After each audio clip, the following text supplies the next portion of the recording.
दर्शकों, चंडीगढ़ निवासी हमारे साथ निर्मला जी जुड़ी हुई हैं और उन्होंने अपने घर हमें इनवाइट किया। मिलकर स्वागत करते हैं निर्मला जी का। बहुत बहुत स्वागत है मैम आपका। नमस्ते जी मैम, सबसे पहले तो ये जगह जानना चाहूँगी, जगह कौन सी है चंडीगढ़ की? ये चंडीगढ़ 24 सेक्टर।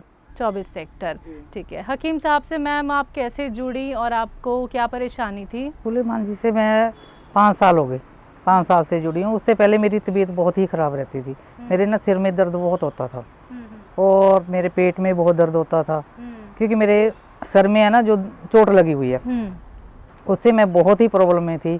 हर महीने तो मेरे ग्लूकोज चढ़ते थे, हर महीने मेरे कैप्सूल इंजेक्शन, मतलब 1 मिनट में ऐसे होती थी कि अब गई। अच्छा। हाँ, तभी मैं डॉक्टर के पास भागती थी। केयर मैं बहुत करती हूँ अपनी, लेकिन मेरे को ऐसा लगता था कि कोई देसी दवाई ऐसी हो जिससे कि मेरे को आराम आए जी। तो एक दिन मैं साधना चैनल देख रही थी, तब सुलेमान जी का मैंने प्रोग्राम देखा और बड़े ध्यान से ना उनकी दवाइयाँ मैंने सुनी। 1 हफ्ता मैं सुनती रही। उसके बाद में मैंने क्या किया जी, मैंने 4 ऑर्डर कर दिए। ठीक है। गोंदसिया किया, गोंद मोरिंगा किया, जैतून का सिरका किया, 3 चीज़ें की मैंने। तो वो आ गई। तो उसके बाद में मेरे को नींद नहीं आती थी। जैतून का सिरका लेती हूँ मैं, 6-7 बारी मेरा आ गया ऑर्डर। ठीक है। तो मैं रात को सोते समय वो अपना पैग बनाना मैंने, तब मेरे को नींद आती है। अच्छा। और उसके बाद में मैंने गोंद मोरिंगा मंगाया, जो उसका मैंने उन्होंने फार्मूला बताया था। एक सौंफ, छोटी इलायची और छोटी हरड़ और छोटी इलायची, छोटी हरड़ और आंवला, इनको सारे को पीसा और उसमें उसका एक मैजून जब बना लिया मैंने, मतलब चमनप्राश बना लिया उसका। वो जब लेने लगी ना मैं, तो मेरे सर को इतना आराम होया ना मैडम। मैं वैसोग्रीन, डिस्प्रिन, इतनी दवाई खाती थी ना, जैसे बादाम खाते हैं ना, ऐसे खाती थी और मेरे सिर को कोई आराम नहीं था। और मेरे कानों में ना ऐसा होता था जैसे पानी नहीं आ जाता। मेरे को ऐसे लगता था भी अब तो कैंसर होएगा मेरे सिर में। हाँ, यहाँ तक नौबत थी मेरी। तो मैंने लेना कंटिन्यू लेना शुरू कर दिया। और गोंद सिया जो मेरे गोडों में, घुटनों में दर्द था, मतलब कम था लेकिन फ़र्क पड़ गया। और जो मेरा कालजा था ना मैडम, पेट मेरा यहाँ था, इतना पसीना आता था ना मेरे को, मैं खड़ नहीं पाती थी।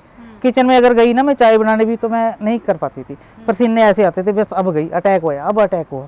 और मैं 5 साल से ना मैडम खा रही हूँ और मैं बिल्कुल, देख लो आपके सामने हूँ, बिल्कुल फिट हूँ जी। और भाईजान की तो मैं इतनी फैन हूँ ना, और शुक्रिया अदा करती हूँ कि वो मेरे को भगवान मिले हैं। बच्चों को मैं क्या बताऊँ, बच्चों को तो ऐसे मम्मी चल रही है फिर ये ठीक है, क्योंकि मैं खुद अपनी केयर करती हूँ, बच्चों के ऊपर नहीं निर्भर हूँ मैं जी। हाँ।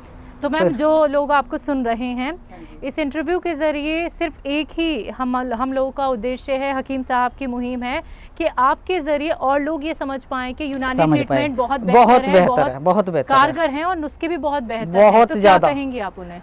मैं तो कहूँगी हर इंसान, जिनके बुजुर्ग हैं, बच्चे परेशान होते हैं, बुजुर्गों के लिए बच्चे बहुत परेशान होते हैं, कभी हॉस्पिटल में जा रहे हैं, कहीं जा रहे हैं, तो वो तो दवाई करो ही, लेकिन ये सुलेमान की दवाई जरूर करें जी। तो चलते चलते मैम, हकीम साहब के लिए कुछ कहना चाहेंगे? हाँ जी, वीर जी को मेरा बहुत बहुत नमस्कार, थैंक यू कि वो मेरे को मिले, टीवी पे मिले, लेकिन मेरे लिए तो भगवान है वो, मेरे लिए वो भगवान है, क्योंकि मेरे को इतना असर हुआ है ना दवाइयों का, मैं बता नहीं सकती। मैं कहती हूँ हर एक इंसान जो भी देखता है ना, इस दवाई को जरूर अपनाए। बिल्कुल। बहुत बहुत शुक्रिया मैम, आपने अपना वक्त हमें दिया और अपने घर हमें इनवाइट किया और हमारे लिए आप सफ़र करके आई हैं पंजाब से। शुक्रिया मैम, बहुत बहुत शुक्रिया। हमारी पूरी टीम की तरफ से आपको बहुत सारी दुआएं, बहुत सारी बेस्ट विशेस। आप सेहतमंद रहें, स्वस्थ रहें और लोगों की खिदमत ऐसी करती रहें।